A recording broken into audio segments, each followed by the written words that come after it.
छुए हमर गाल है रे छोड़ा। हम करब बवाल तोर गलत नहीं दाल है रे छोड़ा।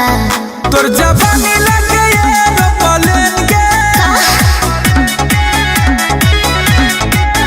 तोर जवानी लगे एरोप्लेन के।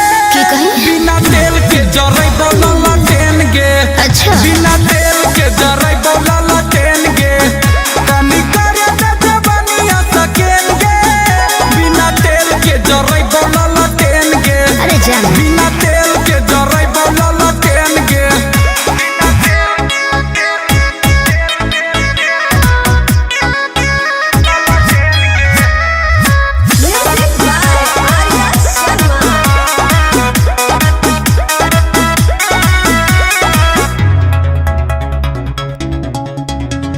ज्यादा बहकमी तो पूछ दे बोलोल रे।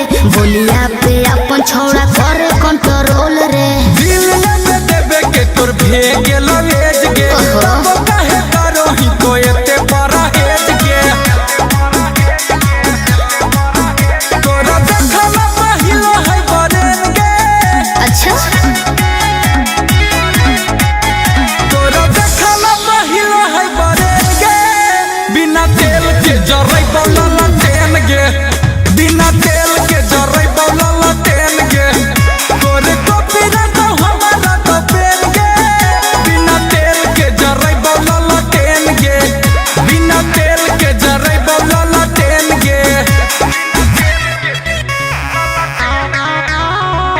दोस्तों आज मैं आपको भारत की सबसे बड़ी गेमिंग प्लेटफॉर्म विंजो के बारे में बताऊंगा, जहां पर आप डेली गेम्स जैसे लूडो, क्रिकेट, कॉल ब्रेक, पूल खेलकर जीत सकते हो बहुत सारा कैश प्राइज। इधर फ्री और पेड दोनों तरीके के गेम खेल सकते हो। क्रिकेट, फुटबॉल देखने वाले यहां पर अपनी फैंटेसी टीम बना के भी जीत सकते हैं और अपना सारा जीता हुआ कैश प्राइज इंस्टेंटली विड्रॉ कर सकते हो पेटीएम, यूपीआई एंड बैंक में। इधर विंजो स्टोर भी है जहाँ तुमको मिलेगा free fire diamonds discounted price पर और बिगेस्ट ब्रांड लाइक मिंत्रा, हॉटस्टार, डोमिनोज ईटीसी के डिस्काउंट कूपन शो। पैसा जीतो भी और पैसा बचाओ भी। और यहाँ पे रोज स्पिनर घुमाने पर आईफोन 13 जीत सकते हो। तो जाइए, लिंक डिस्क्रिप्शन में है, जाकर डाउनलोड करो विंजो ऐप और मेरे तरफ से 50 का बोनस।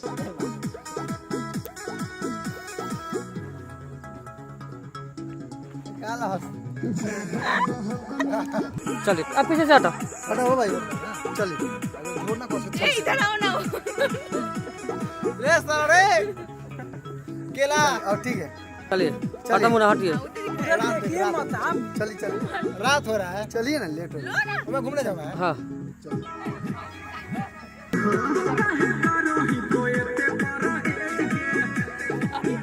अरे यार